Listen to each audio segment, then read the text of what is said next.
Welcome to the Unstoppable Recording Machine Podcast, brought to you by Line 6. Line 6 is a musical instruments manufacturing company that specializes in guitar amp and effects modeling and makes guitars, amps, effects pedals, and multi-effects. We introduced the world's first digital modeling amp, and we're behind the groundbreaking Pod multi-effect, which revolutionized the industry with an easy way to record guitar with great tone. Line 6 will always take dramatic leaps so you can reach new heights with your music. And now your host, Kris Crummett. Welcome to the URM Podcast. I'm your guest host, Kris Crummett, and I'll be answering recording-related questions submitted by listeners. If you enjoy this episode and want to submit questions for a future Dear Kris podcast, send an email to al@urm.academy with the subject line, Dear Kris. That's EYAL@urm.academy. You can also check out my previous appearance, episode 22, by searching Unstoppable Recording Machine on your favorite podcast app or going to urm.academy.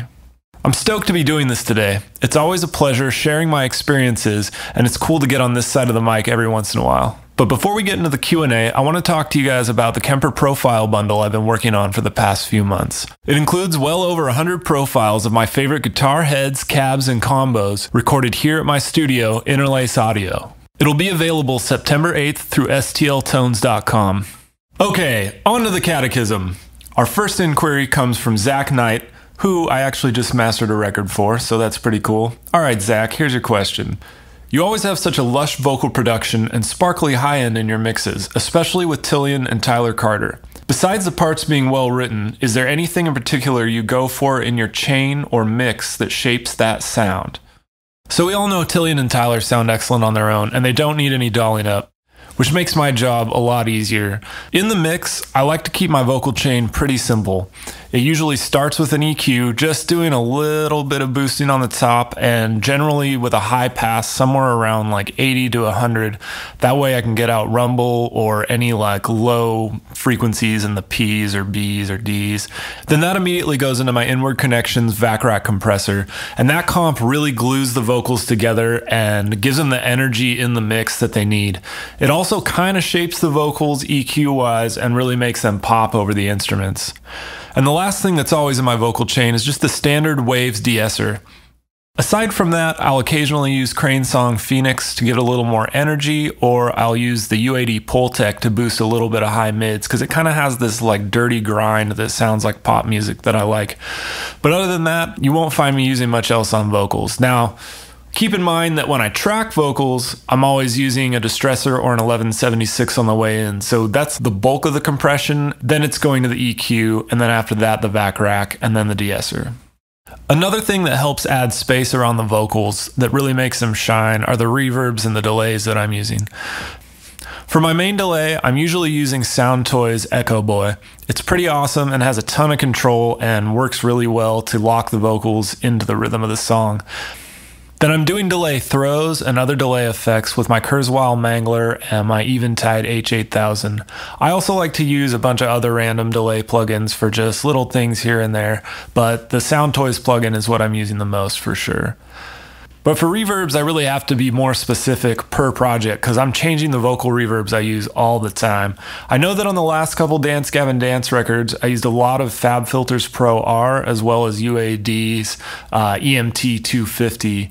The last Issues record, I used the EMT250 from UAD and all kinds of other stuff. I can't even begin to list it. There's different reverbs on like every part of that record. For the first Issues record, I remember a lot of the vocal delay is that UAD 224 reverb, which is super cool, but I love playing with new reverb plugins and old reverb plugins and just messing around until I find the exact sound I want for each part. Our next question is from Blake Matthews, and it kind of ties into the previous question. So Blake asks, I believe your go-to vocal mic is the 251. Obviously it varies from singer to singer, but what kind of EQ moves are you typically doing? The 251 has a great top end. Are you often adding even more top end? Like I said previously, I'm usually just doing a high pass around 80 or 100 hertz to get rid of some of that low rumble. And then I'm also boosting a little bit of top end, but you're right, it does depend on the singer.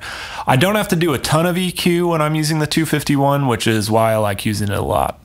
The one thing I do factor in when I'm mixing is whether I've used my pencil trick while tracking or not. When I use the pencil trick by putting a pencil on the microphone to get rid of plosives while the singer's singing, a lot of times I'll have to boost a little more high mids in the like 3 to 6K area, because otherwise the pencil is cutting out some of those high mid frequencies, which is what you want for the S's, but you have to bring it back in the mix. Next up, Royce Whitaker asks, how do you handle tuning when working with guitars? Particularly since they can never be perfectly in tune and dealing with riffs that are all over the neck and not hidden behind a ton of gain. How often are you punching in and tuning for certain parts where intonation can be an issue without editing guitar tracks? The most important thing is the intonation and the quality of the guitar, but you always have to get your guitars professionally intonated before you come into the studio. That's number one. Otherwise, this is going to be an uphill battle the whole way. The next part of the equation is the player themselves. A lot of things being out of tune can be corrected with your fingers, and guys who are super good know how to do that, and that will solve a lot of problems from the get-go. Unfortunately, not everybody has that skill, and that's totally fine. So when you're tracking a guitar and you have a riff that's all over the neck, the first thing you want to do is just make sure you tune the lowest note that you're playing on each string on the fret, and then tune the highest note that you're playing on each string on that fret, and see if you can get both of them in tune or really close, and that will also solve a lot of problems. Now, if you can't, I like to just have someone play the whole riff and make sure it really flows and make sure it sounds awesome, and if some of those high notes are out of tune, and I'll just go back and tune the notes that sound out of tune in the original take, and we'll repunch them, but I'll keep the original attack, and then I'll use a sustain from the freshly punched part so that everything flows together in the entire riff. I also occasionally run into chords that sound out of tune even though we've tuned everything to the open position. So what I do here is each note in the chord will tune to the fret, and then we'll punch that chord in separately. And on top of that, something else that you may have noticed and I run into all the time are chords that have a third harmony in them. Even though you tune them all to the fret, they'll still sound out of tune to the ear, and they'll get that kind of wobbly thing going on. So what I do there is I'll tune all the notes to the fret in the chord except for the third harmony, and then I'll have them hit the third harmony with the string above and below if it applies, and then I'll just tune that third string by ear. And by third string, I mean the string of the third harmony.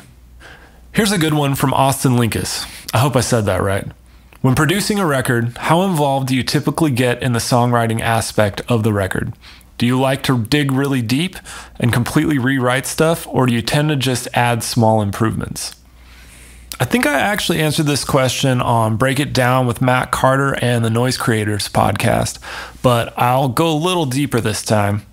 So I think it's really important as a producer to assess songs and assess a situation one by one, and not really have a mindset going into things that you're going to do this or that to songs, because that can be pretty detrimental. And I've seen that happen to other artists. So for me, I go in with an open mind, and if the song's awesome, I'm not going to touch it.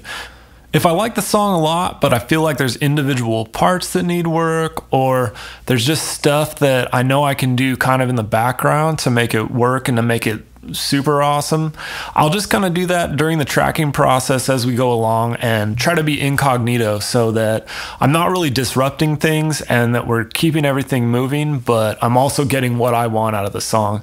Now, sometimes people come in and the songs just aren't quite all the way there, and we will start going into them pretty hard, and I'm not afraid to switch things up or have people rewrite stuff or sit down and try to write with people. Now, I'm not normally a songwriter from the core, so I'm not telling people, oh, you got to use my songs, I got songs for you guys to use, and we should do this and that. I'm not coming from that aspect at all. I'm definitely always looking in from the listener's aspect and thinking, what's going to be the best thing? Am I excited? Am I sad? Am I feeling something right now? And if I'm not feeling something, then we probably need to make a change to the song. Our next question is from Max Wolfgang Stratman. By the way, Wolfgang is the name of my favorite character from the 1985 sci-fi hit Explorers, Ethan Hawke, River Phoenix. Check it out. Max asks, I remember you saying in your creative live class, you said that you prefer to run your outboard gear processing live until you print the final mix. Any particular reason you prefer to do this? Yeah, the answer is pretty simple. I have all my outboard gear running while I'm listening to the mix. That way I can tweak the knobs and change things as the song goes along, or just dial things in perfectly while the mix is being built. So like if I've got the drums and the guitars and bass going and I realize I want to mess with something on the kick drum or the vocals, like on mix 3 or 4, I don't have to reprint stuff. I just turn around and mess with the compressor or the EQ and get it the way I want it. Now, once the mixes are approved, and of course all my recall stuff is written down because this day and age you're like mixing 10 things at once and bands always take a little time to get notes back to you and stuff. But once I'm at the final mix, then I'll print all the tracks. That way in like 5 years when someone asks for stems or backing tracks or something else that wasn't taken care of at the time of the mix, I can go back and recall it perfectly. Here's one from Cameron Bledsoe. Hey Cam, it was good seeing you the other day. Don't see each other enough. Here's the answer to your question. Actually, here's your question first. What did you use to get the guitar and bass tones on the new Sworn In album? Album sounds killer, by the way. Thanks, man. All the distorted rhythm guitars are a guitar that Sworn In brought. It was custom built. It's kind of like a baritone, pretty awesome sounding. And that's going into a decimator, and the decimator is going into a Keeley tube screamer, and that's going into my 94 Mesa dual rectifier. It's one of the 2-channel ones with Schumacher transformers, and it's pretty cool. Then that's going into a Mojo Tone 412 cab that has V30s from like 2006. I have this quad of V30s that I just love. As for the lead guitars, there's all kinds of stuff. Some of it's actually printed from the demo, some of it's stuff we did here, and it's really just mostly effects. There's not even amps on a lot of that stuff. It was pretty fun and super cool, and a lot of the effects is stuff that Kris actually came up with. I can't take credit for that. The bass was a Fender Jazz bass, 4-string, just tuned super low, into a Voodoo Labs Sparkle Drive that was also modified by Keeley, and then that's going into a Tech 21 Sans amp, a bass driver. Then that's going into my 1983 Ampeg SVT2. I love that amp because it has a parametric EQ on it, and it's got the old transformers again, and it just rules. And that's going into the Ampeg 810. Mics on the bass were a Telefunken M82 and a Shure Beta 52. Oh, and then on the guitars, all the mics are an SM57 and an AEA N22. This next one is from Tom Butsy Clark. Tom, I hope that's your real middle name, Butsy, because that is a fantastic name. We've had to redo this take like 7 times now because I keep laughing, and I apologize if that's your real name, but no, it's all in love because that rules. And I just want to say it one more time, Butsy. Tom Butsy Clark. Here we go. Hey Kris, I love the mix on the A Lot Like Birds album, No Place. Such a busy arrangement, and yet everything has its own space and is easily heard. I'd love some insight into your process for these techie, busy kind of thing. Is the approach any different to what you would do for a more straightforward band? The simple answer is yes. Mixes where there's a lot of guitar parts going on at the same time or just a ton of instrumentation, I treat a lot differently than mixes where there's just like 2 guitar, bass, drums, and vocals. So when I have a lot of instrumentation or a lot of guitar parts, I'll make sure my drums are set and I really like the sound, make sure the bass sits in there really nicely. And then I mute all that stuff and I start going through all the other instrumentation that isn't vocals.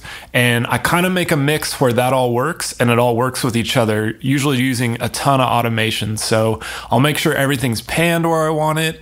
Guitars come up and down when they need to, and make sure everything sits as if all the instrumentation besides the bass and drums and besides the vocals is like its own mix.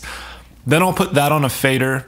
I'll turn on the drums and bass, and I'll bring all that up behind the drums and bass until it sits nicely. And that way you kind of get like this even wash of everything, but everything stays clear because you've paid special attention to it outside of the drums and bass and vocals. Then, of course, I bring in the vocals, and they sit on top of that. And In that respect, I guess it's really similar to when I mix a band with simpler instrumentation, because I'm treating all that extra instrumentation as if it's the guitars. So it's using the same space as the guitars would in another mix, but it could be strings and synths or just a ton of guitars, all meshed together. But that's generally my approach to songs like that. This question is from James Frade. You mentioned in your last podcast that you had hired an engineer. Can you tell us about them, what they're doing for you, and your process working with another engineer versus working solo? You're correct. I've been working with a second engineer assistant since the summer of 2015. The current guy started working with me at the beginning of this year. His name's Tate Mercer. He's awesome. Got to give a shout out to him. He does excellent work. We also have interns here a lot of times doing extra stuff. Maggie's here right now running the board. And by board, I mean keyboard. But Tate does a lot of stuff. And the main thing he does is keep me from losing my mind. So he's here a lot, and he'll run the computer, or he'll be setting up mics and getting things where I want them because he knows my workflow. And when my ears are starting to get worn out or my eyes are starting to hurt, I'll step back and I'll sit on the couch, or I'll just step out for a little bit, eat some lunch, and Tate takes over and works with the bands so I can keep a fresh head and not completely lose my mind. He also does all kinds of stuff that I can't even begin to explain. He's always helping me get mixes set up, doing pretty much everything that doesn't need my opinion.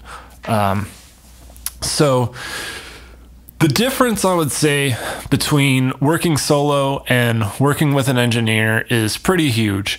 I went a good 12, 13 years of doing everything myself, every process during the recording, start to finish, from setting up the drums to doing the mastering, and I was the only one doing it, and I was fine with that for a long time, but it really started to take its toll, and it kind of got to the point where I needed some help. And I've been lucky enough to be in that position financially to get some help who is really serious and is a talent on their own, which is what I needed. And Tate's engineered all kinds of stuff before he was working with me, so he knows what he's doing for sure. And for me now, I feel way fresher coming into sessions. I'm always way more stoked because I probably worked a 10-hour day the day before instead of like a 14 or 15-hour day. And it's just those little things that keeps me going, and the teamwork makes the dream work, I guess, as stupid as that sounds. This question is from Blake Matthews. What is your thought process on selecting drum tones for a record? I remember thinking the kick drum on the newest Issues record sounded quite different from their self-titled. To answer the first part of your question, a lot of thought always goes into the drum sound when we're setting up the drums. I'm not really into the idea of trying to fix stuff in the mix when it comes to drums because frankly, I'm just not that good at it. So for me, I need to listen to the demos, listen to everything we've worked on, and listen to what the band wants and what records they're listening to and kind of what they imagine for the drums. Do we want a super high snare? Do we want a deep snare?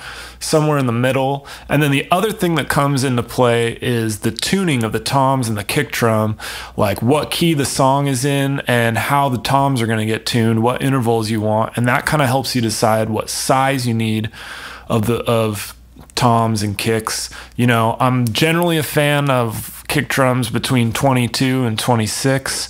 I don't really like to go smaller than that, and those drums usually cover all the possible tunings. The way I mic things really depends on the overall tone we want of the record. Is it going to be really roomy drums? Do we want super tight drums? Are we going for kind of an indie sound or big rock? And I'll get the band's opinion and kind of my take on the song, and that'll help me decide those things. As for the difference between the two kick drums on those two Issues records, you know, they're both DW kick drums. They're both the exact same size, but they are different DW kick drums. I was using one kit in 2013 when we did self-titled, and then in 2015 I had a different kit at the studio that I was really liking. So same sizes, just different drums. I use different mics. I EQ'd them differently. Those are actually more a product of the mix and the other things that are around it. Not so much a product of, oh, this is the kick drum sound I want. It's more of what kick drum sound worked to make the song sound the best. And the songs on Self-Titled are very different than the songs on Headspace. So that was just, kind of a product of the whole thing, and not necessarily a conscious decision of, this time it's this kick drum and this time it's this other kick drum. And I almost forgot, the most important thing are the cymbals. You gotta have awesome cymbals. You gotta have the right cymbal choice, and the drummer has to be hitting them right.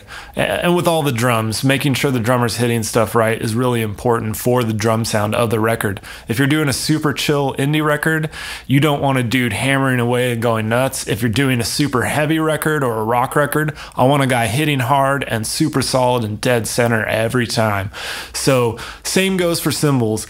And if you're using crappy cymbals, broken cymbals, or just honestly not that high quality cymbals, there's a lot of them out there and there's a lot of drummers using them, you're not going to get good drum sounds because you're not going to be able to hear the shells past the cymbals. Those bad cymbals are going to be in the room mics, in the overheads, and in every close mic, and they're just going to be ruining everything. So I'm personally a Zildjian guy all the way. Almost every record I do is pretty much all Zildjian.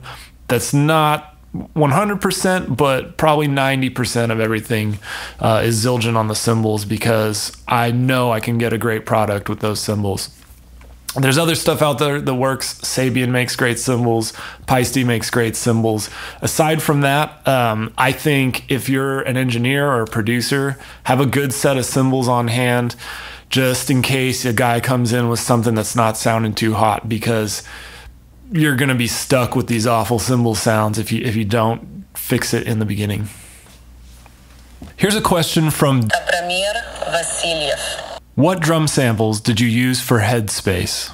This is an interesting one because Abramir Vasiliev isn't the first person to ask me this.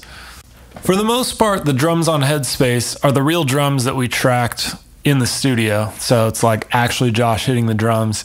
And then there's a little bit of sample blended in with some of the drums, and that's mostly just samples that we took on the first day of the DW kit that we used.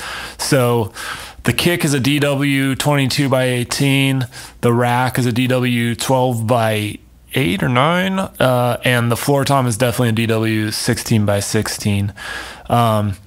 And there might be a couple other samples blended super low that are samples I've took. I try to never use other people's samples, and I get asked about that on a lot of records, like, whose samples do you use? What samples are you using for this and that? And first off, I try to make sure that samples aren't the foundation of the drum sound, and if I am using them, when I do, I generally just reach into my own sample library and back catalog from all the drums I've recorded in the past 15, 17 years, because I always keep everything. And then on top of that, there's a lot of confusion because Josh from Issues sells drum samples called the Headspace kit, which are awesome. And those are of his SJC kit that has the imagery from Headspace on it. And that stuff's rad. It wasn't from the record. It's something that he did on his own with some other engineers, and it turned out really cool. So go support Josh. He's awesome. Just wanted to clear it up that those are not the same drums that are on the record. And that's really just because, we didn't track things to be a sample set, and Josh wanted to have a sample set that was separate from what we tracked. But those things aren't one and the same, and I get asked that all the time. And so just to clear that up, those things are completely different. I am actually going to have a sample set coming out probably early next year, and it's going to have all my drums and a ton of snares and a ton of kicks, and it's going to include the ones that we used on Headspace as well as on a ton of other records. That kit, those two kits on the Two Issues records are also on like tons of records I've done in the past. So going to be a lot of cool stuff coming out with that. The next question is from Zachary Arduca. How many layers do you track for Dance Gavin Dance's guitars? Will has extremely intricate guitar parts and wondered if the process was any different. Also, what is your process on tracking vocals for DGD in regards of layering? My process while tracking guitars for Dance Gavin Dance isn't a ton different than when recording any other band with busy guitar parts or like multiple busy guitar parts. Basically, the most important thing is just to make sure that all the tones work together, and something that I've kind of developed from working with Dance Gavin Dance for almost 10 years is I like to take Will's parts and I'll double them. And then I'll take the other guitar player, or if the other guitar player is Will on the record, I'll double their guitar parts as well. Then I'll have Will on one side super loud and the other guitar player on that same side decently quieter. And then vice versa. On the other side, I'll have the other guitar player or the other Will, and then the first Will be quieter. And that way, it's not like pulling your ear left and right constantly, and the guitars are kind of harmonizing and locking in with each other, but the things that are in the forefront are panned left and right. And then with layering for Dance Gavin Dance, I always layer John's screams. There's at least 2 Johns. Sometimes there's 4, 6, 10 Johns. It really depends on the part, but I always try to have at least 2 because I personally think John's voice sounds awesome doubled. That's just my personal opinion. As far as Tillian goes, most of his stuff is single except for choruses. Sometimes we'll triple track, and then harmonies will be doubled, and we'll do stacks and stuff that way, but a lot of Tillian's stuff is just single tracked. And, you know, it was the same with Kurt and Johnny. All those guys were single tracked except for the harmonies and choruses. We doubled things up to make them bigger. This one's from Charlie Abend. What are some of your do's and don'ts for building a studio? Is there anything you regret about your studio build, or did it go more or less according to plan? As far as the true do's and don'ts for building a studio, man, there are volumes of books that are like 300 pages each on the do's and don'ts of building a studio, so that's a hard one to cover. But I'll give you a few studio construction tips that I've learned over the years that can help keep the budget down and just make sure you're getting the most for your space and your money. The first and possibly most important thing is whatever you think your budget is, whatever you calculate, triple it, because unexpected things happen. There's all kinds of stuff that goes into it that you're probably going to forget about, and I feel like it's honestly just impossible to stay on budget. So whatever your budget is, make sure whatever you think it's going to cost to build it is under half, and more ideally like a third of that. And this goes for any kind of construction, and anyone who's dealt with construction will tell you that. The second thing that's super important, do your homework. I know this isn't a tip as for the actual structure itself, but get on the John Sayers forum, go to the library, look at books, read things by informed people. Don't listen to guys like me. I mean, I can give you a couple tips, but for the most part, there's a ton of guys on the internet that are going to give you bad information. So John Sayers is a great place. Any actual published book is probably going to give you good information. Make sure you're doing things right, because tearing it down and doing it again is going to cost way more money than just nailing it the first time. And this goes for like your bedroom studio all the way to, you know, some 5,000 square foot multi-facility. Even if you can't afford to work with an acoustician or an actual designer, do your homework. It's going to pay off, and it's super, super important because it's so easy to make bad decisions or do the wrong thing. The next thing that's really important to know, and I get asked about this a lot, and it's just not possible, you can't soundproof a room that already exists. You're not going to put foam or mattresses on the wall and actually get a soundproof room. If you want something that's truly soundproof, you got to build it from the ground up or from your main structure. The rooms have to be built to be soundproof. So you really got to know what you're getting into before renting a space or buying a space. Soundproofing is really hard. You can do it, but I would recommend finding a space where noise isn't really going to be a big deal in the first place, and then do your best to soundproof from there, because you can get yourself into a bad position if you're renting a spot and you find out like there's a massage parlor next door and they want absolute silence, and you could do everything you could possibly do to soundproof stuff, and your kick drums are still leaking through and they're complaining to the landlord. You just don't want that. I've had friends there. I've been there to a certain point, and you just really want to make sure that the place that you're going to be recording is going to work for the people around you. And lastly, something that I think is really important, especially for tracking rooms, ceiling height is number one. Like, make sure you have a ton of ceiling height. You don't have to have the biggest tracking room in the world, but if you're tracking drums, I just dropped a peanut. If you're tracking drums, you really want to make sure that you have a lot of room above the cymbals, because you could have the deepest, longest, widest drum tracking room of all time, and if your ceilings are only 7 feet, you're not going to have that cool of drum sounds. Now, that being said, you can do a lot with all kinds of different spaces, but if you're working from the ground up, that's another thing that a lot of guys don't realize is ceiling space is huge. I've gotten better drum sounds out of rooms that are like 12 feet by 12 feet with 15-foot ceilings than I have out of rooms that are like 30 by 30 feet with 8-foot ceilings. So that's just something that's super important to me, and something to keep in mind when you're building a studio and tracking drums and what kind of space you're starting with. As for my studio, my current space, there's nothing I regret about it at all, because I really made sure to do my due diligence and do everything the right way the first time, because I've built other studios and I've been in other studios. The last studio I was in was built so poorly, and it wasn't soundproof between the two studios, and there was 3 panes of glass between the live room and the control room, and some things that were in the live room were actually louder in the control room than they were in the live room, and it was unbearable. And I had a lot of fun there, made a lot of cool records, but it was not ideal. So I used all the other spaces I've worked as inspiration to make sure that this place was built exactly how I wanted it. And that's how it is, and I love it, and I wouldn't change a thing. Here's another one from Blake Matthews, and it kind of ties into the last question. Can you talk a little more about your new studio build? Just did that. You mentioned rent being really costly at your last space. Roughly, how does that compare to the cost of your own build? I would also love to hear more about the actual space. Yeah, the rent was decently expensive at my last place, but it was more about the rent plus the responsibility of a commercial space and giving all that money to someone else while doing all the work myself.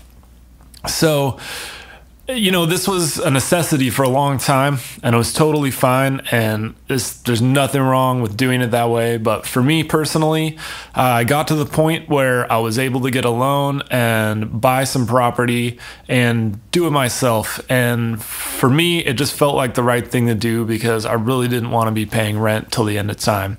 Feels good to be the owner, and, you know, if worse comes to worse, I can sell all this and at least come out with a little bit of something or break even. But more than anything, I just liked having the ability to build my own space, not be stuck with someone else's thing. And really what I didn't want to do was spend a ton of money on construction in a place that I'm leasing, and then in 5 years or even 10 years lose that lease and lose everything and all the money that I put into that space. You know, I understand why certain people do it, but for me, like I said before, I really wanted to own. I wanted it to be mine.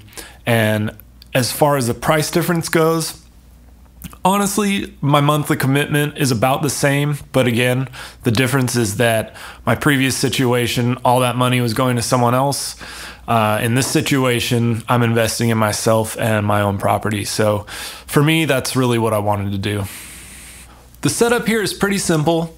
I just have one big control room and one decent sized live room. And the live room, I've got some rolling walls so I can kind of build a makeshift booth for vocals and guitar cabs or a tighter drum sound. But I really wanted to keep it simple, partially to keep the costs down. And also, I just like having flexible space. When I had a studio with a vocal booth, I did not use the vocal booth that often because I kind of wanted to change the space. So I found myself using a live room and using baffles and stuff to create my own spaces. So in this situation, it's just those two things. Plus there's a lounge and a bathroom and a little place for people to rest, and that's it. And it just makes up one nice place to do work and to be in every day. The final question is from Kris Crummett, and he asks, did you forget to brush your teeth this morning? Well, me. I didn't brush my teeth this morning because I used my toothbrush last night to clean something, and now I don't have a toothbrush, and I haven't been to the store yet, so sorry, Maggie. I'm sure my trail mix omelet breath is absolutely disgusting. And that concludes the Q&A. I really enjoy talking to you guys, and if you ever have any more questions, just send them my way. I'd also like to thank the URM crew for having me on. Guys are super cool, and it's always fun doing this. And I would definitely like to thank Louisa Noble for translating the name Dobramir Vasiliev, because I never would have got it on my own.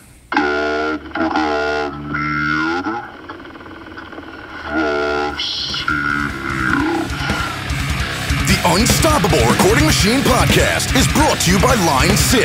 Line 6 is a musical instruments manufacturing company that specializes in guitar amp and effects modeling and makes guitars, amps, effects pedals, and multi-effects. We introduced the world's first digital modeling amp, and we're behind the groundbreaking Pod Multi-Effect, which revolutionized the industry with an easy way to record guitar with great tone.